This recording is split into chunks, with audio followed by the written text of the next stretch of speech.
Day 19. The Queen of Heaven in the Kingdom of the Divine Will. The doors of heaven open. The Son of the Eternal Word places himself on the lookout. He sends his angel to tell the Virgin that the hour of God has come. The soul to her celestial Mama. Holy Mama, here I am again on the knees of my Mama. I am your daughter, who wants to be fed the food of your most sweet word, which brings to me the balm to heal the wounds of my miserable human will. My Mama, speak to me. Let your powerful words descend into my heart and form a new creation, in order to form the seed of the divine will in my soul. Lesson of the Sovereign Queen.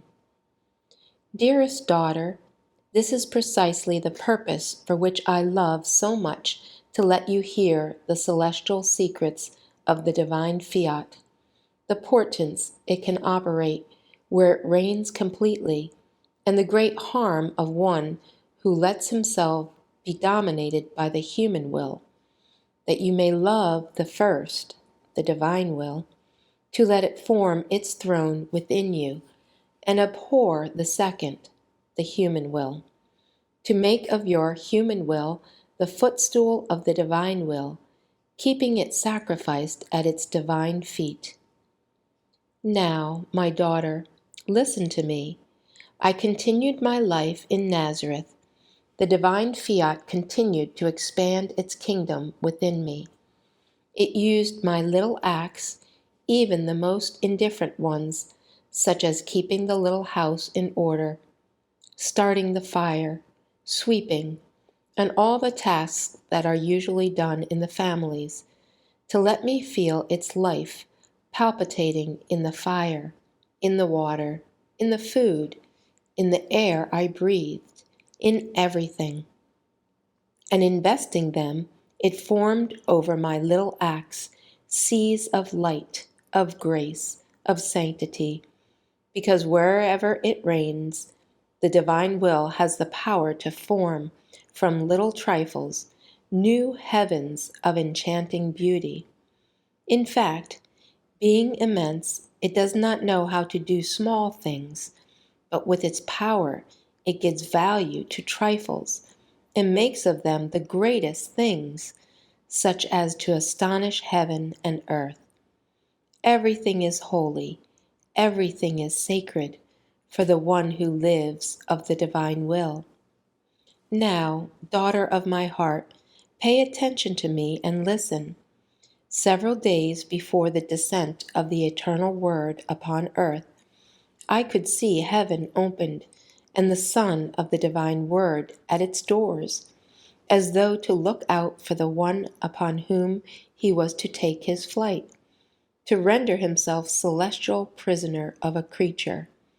Oh, how beautiful it was to see him at the doors of heaven, as though on the lookout, and to spy the fortunate creature who was to host her Creator.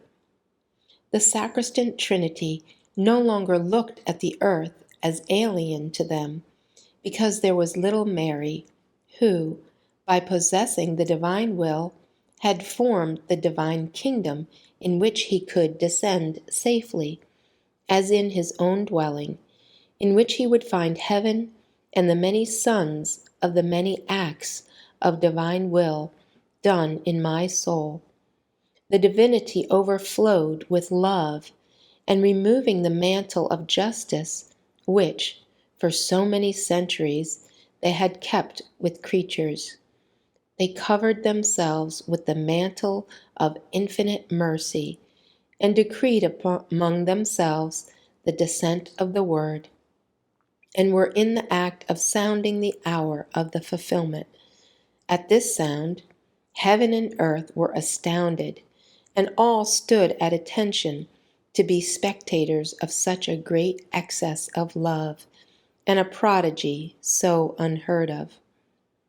Your Mama felt ignited with love, and echoing the love of my Creator, I wanted to form one single sea of love, so that the word might descend upon earth within it. My prayers were incessant, and while I was praying in my little room, an angel came, sent from heaven as messenger from the great King. He came before me, and bowing, he hailed me. Hail, O Mary, our Queen! The divine fiat has filled you with grace. He has already pronounced his fiat, and he wants to descend. He is already behind my shoulders, but he wants your fiat to form the fulfillment of his fiat. At such a great announcement, so much desired by me, although I had never thought I would be the chosen one, I was stupefied and hesitated one instant. But the angel of the Lord told me, "Do not fear, our Queen, for you have found grace before God. You have conquered your Creator. Therefore, to complete the victory, pronounce your fiat." I pronounced my fiat, and, oh, marvel! The two fiats fused together, and the divine word descended into me. My fiat, which was endowed with same value as the divine fiat, from the seed of my humanity, formed the tiny little humanity which was to enclose the Word, and the great prodigy of the Incarnation was accomplished. O power of the supreme fiat, you raised me so high as to render me powerful to the point of being able to create within me that humanity which was to enclose the eternal Word, whom heaven and earth could not contain. The heavens were shaken, and all creation assumed the attitude of feast, and exulting with joy, they peeked over the little house of Nazareth to give homages and obsequies to the Creator made man, and in their mute language they said, "O prodigy of prodigies, which only a God could do, immensity has made itself little, power has rendered itself powerless, his unreachable height has lowered itself deep into the abyss of the womb of a virgin, and at the same time he is little and immense, powerful and powerless, strong and weak." My dear daughter, you cannot comprehend what your mamma experienced in the act of the incarnation of the Word. All pressed upon me and awaited my fiat. I could say, omnipotent. Now, dear daughter, listen to me.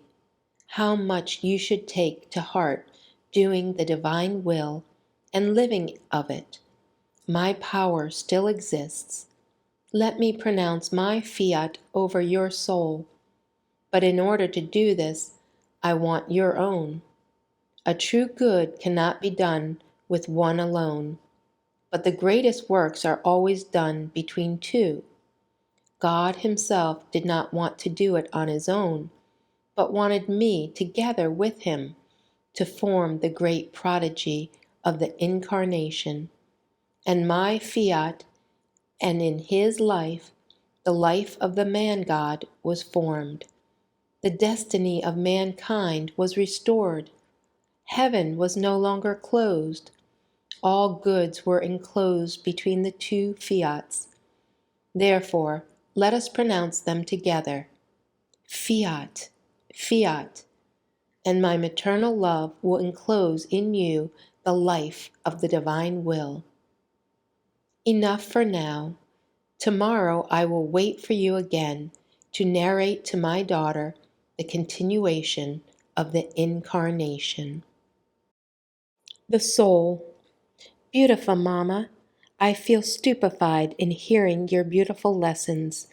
Oh, please, I pray you to pronounce your fiat over me, and I will pronounce my own, so that the fiat for which you so much yearn to reign as life in me may be conceived in me. Little sacrifice.